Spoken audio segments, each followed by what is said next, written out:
report is about parricide, murder, and homicide.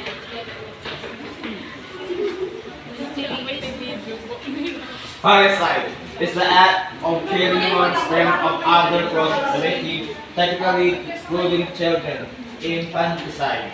It is a rare and often emotionally charged crime, often marked by the profound betrayal of family bonds. Parricide, ito yung pagpatay sa sariling magulang, anak o iba, kamag-anak na may malapit na relasyon. May tatlong impact ng parricide. First is family trauma. Family trauma. Parricide leaves families shattered, with survivors often struggling with grief, guilt, and the profound loss of a parent. Family trauma. Malaki ang epekto ng krimen ito, lalo na sa pamilya ng biktima, na naiiwan na pamilya na sira at nasa estado ng trauma. Ang mga naiwan ay kadalasang nakakaramdam ng kalungkutan o halo-halong emosyon o paghinayang. Second is social stigma. Reality. The act of killing a parent often meets with intense social stigma and judgment, making it difficult for survivors to seek support and healing. So, ang social stigma, ito yung tumutukoy sa negatibong salubin o judgment ng ibang tao. Halimbawa, nalaman ng kaibigan mo na pinatay mo ang iyong magulang.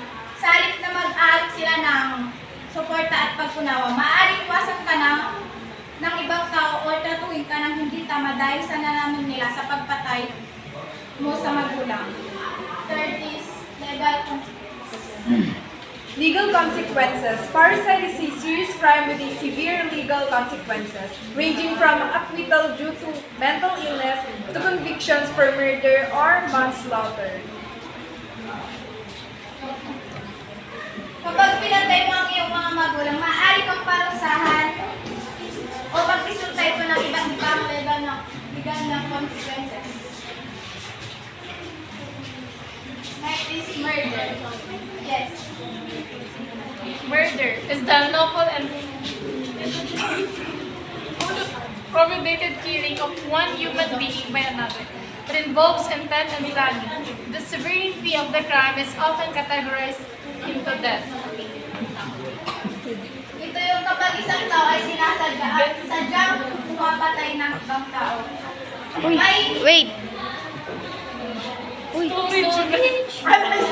First degree murder. This is the most severe form of murder requiring premeditation, planning, and intent to kill.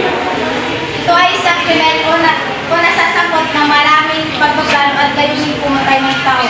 Ito yung kinakailangang pagplanuhin or at premeditation. Second degree murder. This involves killing without premeditation but the malice aforethought, meaning the perpetrator acted with the intent to cause a serious harm, even if death was not the primary goal. Ito yung layunin malaki ngunit hindi kinakailangan pumatay. Halimbawa si Lenaw. Nakipag-away at nauwi yun sa pangbubugbong ng gusto sa kaaway niya. Kaya namatay yung kaaway niya.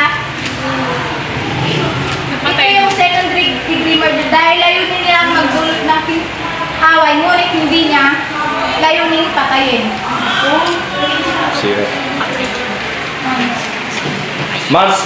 Manslaughter. This category encompasses unlawful killings that are not premeditated and do not involve malice aforethought. It is further divided into. Sa madaling salita, ang manslaughter ay tumutukoy sa uri ng labag sa batas at pagpatay na hindi sinasadya o walang anumang intensyon na saktan. Nangangahulugan na hindi layunin ng isang tao na hindi magdulot ng pinsala o kamatayan ngunit nangyari pa rin.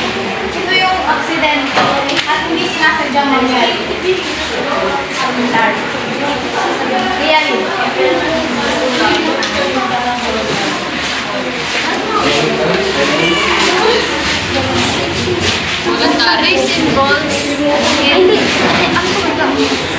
This involves killing in the heat of passion or under extreme provocation. Ito yung kapag ang isang tao ay pumapatay dahil sa labis na galing o balisa.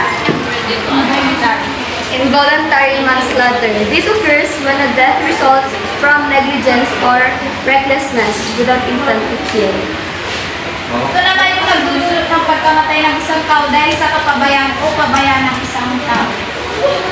Next is homicide. Criminal homicide includes murder and manslaughter. It's a broader term that refers to the act of one human killing another. It includes both lawful and unlawful killings. Homicide can be classified.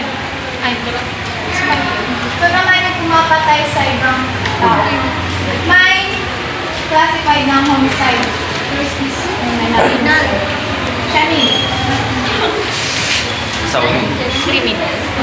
Criminal homicide includes murder and manslaughter or voluntary and involuntary. Ito naman yung pagpatay kapag ang isang tao ay sadyang gustong pumatay ng isang tao na may masamang hangarin.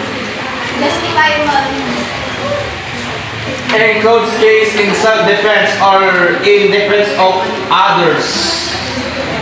Ito yung maaaring mangyari kapag isang tao tinatanggol ang kanilang sarili o self-defense. Last is excusable. Excusable homicide includes accidental killings without criminal intent or negligence. Ito naman yung hindi sinasadyang sanhi ng pagkamatay ng isang tao na walang anumang kriminal na